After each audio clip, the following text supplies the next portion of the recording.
আসসালামু আলাইকুম। আপনারা সবাই কেমন আছেন? আশা করি অনেক ভালো আছেন।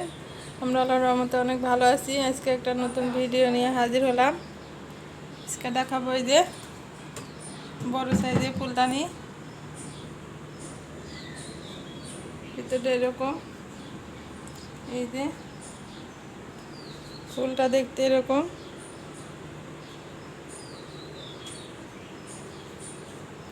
আপনারা চাইলে এরকম করে বানাতে পারবেন।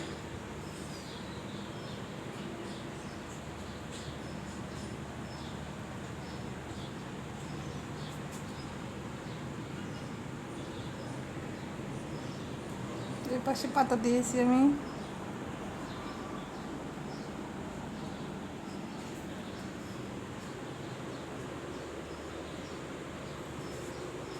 পুরা ফুলদানি দেখতে এরকম।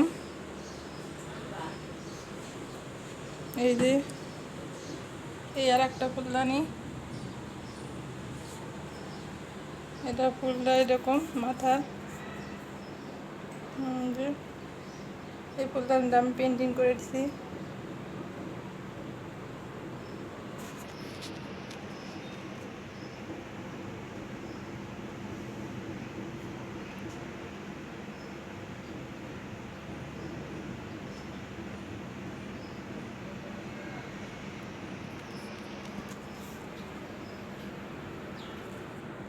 এইভাবে আমি ফুলগুলা সব সাইডে দিয়েছি।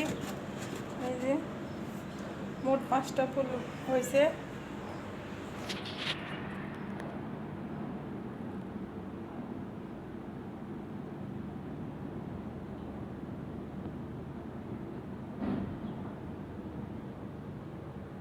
এই যে আমি একটা গাছ বানিয়েছি। গাছটা এখনো রং করা হয় নাই। আপনি এরকম গাছ বানিয়ে অনেক ধরনের শোপিস রাখতে পারবেন।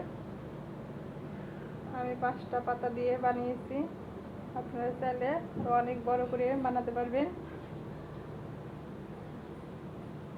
এটা আমি কীভাবে বানিয়েছি আমার ভিডিওতে দেওয়া আছে।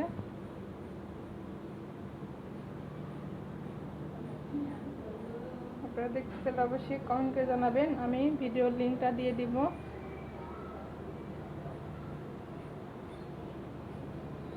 এই যে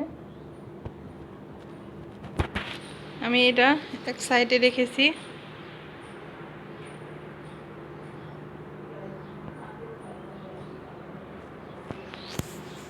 এই যে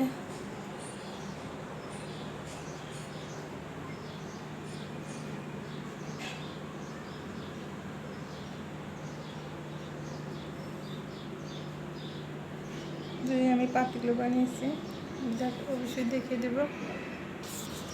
এই যে এটা একটা নতুন ডিজাইনের কয়েলদানি দেখতে পাচ্ছেন। এই যে আমি কয়েল রেখেছিলাম, নিচেও রাখা যায়, উপরেও রাখা যায়। নিচের স্ট্যান্ডও রাখা যাবে, উপরেরটাও রাখা যাবে। আপনাদেরকে আমি ডিজাইন শেয়ার করলাম। আপনারা চাইলে এরকম করে বানাতে পারবেন। পিছনে এরকম আমি একটু খোলার মতো দিয়েছি উঁচু করে, যাতে এটা সুন্দরভাবে যে জায়গায় রাখবো সেই জায়গায় সুন্দরভাবে বসে যায়। সেই জন্য আমি করেছি, একটু উঁচু করে দিয়েছি বিট। আমি এটা ডিজাইন করে নিয়েছি। আর উপরে ঢেউটা একটু ফাঁকা ফাঁকা করে একটু দিয়েছি।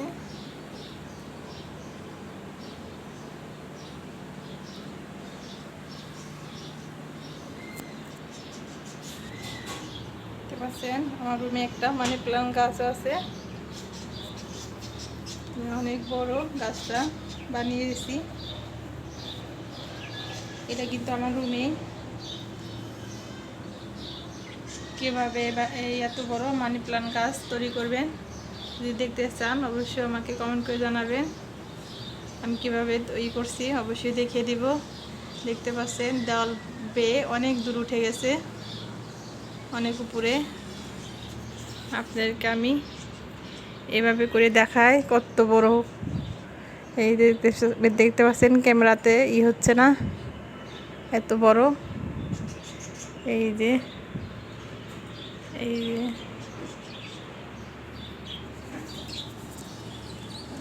আমি লাঠি দিয়েছি, লাঠির সাথে আমি বেঁধে বেঁধে করে দিয়েছি। দেখছেন গাছটা কত সতেজ, কত সুন্দর, বড় বড় অনেক বড় পাতা হয়েছে। এই যে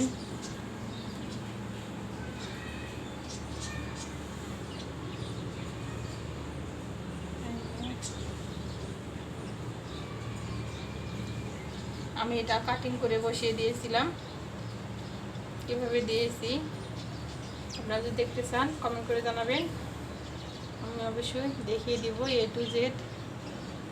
দেখতে থাকেন, যদি ভালো লেগে থাকে আজকে ভিডিও অবশ্যই লাইক, কমেন্ট, শেয়ার এবং সাবস্ক্রাইব করবেন, অবশ্যই আমার পাশে থাকবেন। ভুল ত্রুটি হলে অবশ্যই ক্ষমা দৃষ্টিতে থাকবেন। ভালো থেকে সুস্থ থাকেন। আসসালামু আলাইকুম।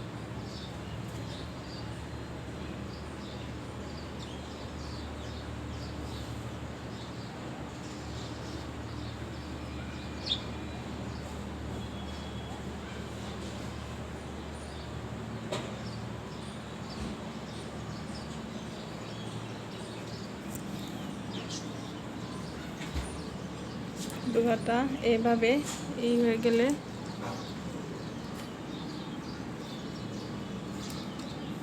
কষ্টিপ দিয়ে জায়গা পেঁচিয়ে দেবো।